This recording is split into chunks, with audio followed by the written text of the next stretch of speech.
नमस्कार, माझे नाव खुशी पापणकर आहे. माझे पोशाख पाहून तुम्ही मला ओळखलं असेल. ओळखलं का? मी आज सावित्री ज्योतिबा फुले. माझा जन्म सातारा या गावी झाला. अवघ्या 9व्या वर्षी ज्योतिबा फुले नावाच्या माणसाशी माझे लग्न झाले आणि हळूहळू मला कळायला लागले की ज्या माणसाशी माझे लग्न झाले आहे तो माणूस सर्वसाधारण नसून जगाला ऊर्जा देणारे क्रांतिसूर्यच आहे. त्या काळी बाईंना उमरा ओलांडायची पद्धत नव्हती. बाईच्या जातीने कसं आपलं घर बरं की आपण बरं की घरातली चूल बरी, पुरुष स्त्री उच्च नीच असा लय भेदभाव होता. पण यातला एकच उपाय होता, म्हणजे शिक्षण. शिक्षणाचा ध्यास हा एकच खूळ ज्योतिबा रावांच्या मनात होते. ते एकदा शिक्षणाचा प्रसार करण्यासाठी एका शाळेत गेले होते. तेव्हा फरान नावाच्या एका ब्रिटिश मॅडम म्हणाल्या, मिस्टर ज्योतिबा, तुम्हाला शिक्षणाचा प्रसारच करायचा आहे ना, so educate the human first, because if the human educated full house will educated. पण तुम्ही माणसं वुमेन्सला घराच्या बाहेरच पडू देत नाही. सो बॅड मिस्टर फुले. झालं ते माझ्या जवळ आले, पाटी पेन्सिलच घेऊन, आणि मला म्हणाले आजपासून मी तुला शिकवणार. झालं अभ्यास माझा चालू. काना मात्रा वेलांटी आकार उकार हाच ध्यास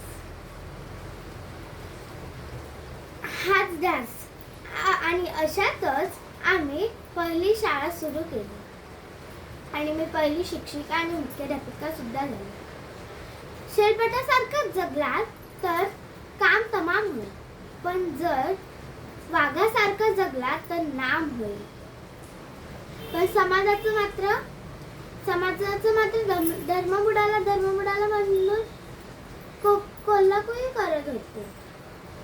पण समाजाचं मात्र धर्म बुडाला म्हणून कोल्हाकुळी करत होते.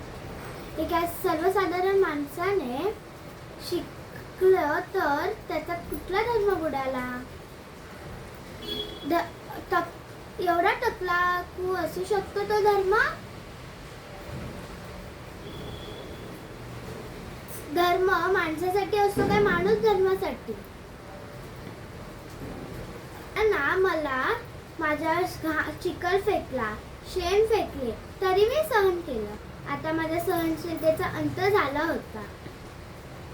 पण आणि अचानक माझ्यासमोर एक माणूस येऊन बोलतो, ए टवळे, कुठे चाललीस? आधी आमच्या पोरी बाळांना शिकवायचे बंद कर. बंद प्यारी आहे की शिक्षण? स्त्री कुठल्या पण जातीची धर्माची असो, तिला ह्याच्यात बळी पडत येत आहे. आपला नवरा वारला तर सती जायचे. आम्ही त्याच्यासाठी सती बंदी सुद्धा सुरू केली. विधवाबाई म्हणजेच केशाबाई यांच्या पुत्राला आम्ही दत्तक घेतले आणि त्याचे नाव यशवंत ठेवले. त्याला वाढवलं, मोठं केलं आणि डॉक्टरही बनवलं. अशातच पुण्यात प्लेगची साथ पसरली. मग आणि लोक धडाधडा मरू लागले. मग मी यशवंतला सांगितले, आपल्याला हॉस्पिटल उभारायचे आहे. यशवंताने हॉस्पिटल सुद्धा उभारले आणि आम्ही रुग्णांची सेवा करत होतो. प्लेग हा मला सुद्धा झाला, पण मी त्यासाठी घाबरली नाही.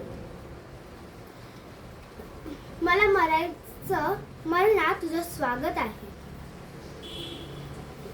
सावित्री माहीत झाली. बघता 6-10 शाळा झाल्या. 6-10 शाळा झाल्या आमच्या. कारण आनंद होता तो आयाबाया शिकवण्याचा. विद्या विना गती नाही, गती विना मती नाही. गती विना शुद्ध खचली आणि एवढा अनर्थ एका शिक्षेने दिला.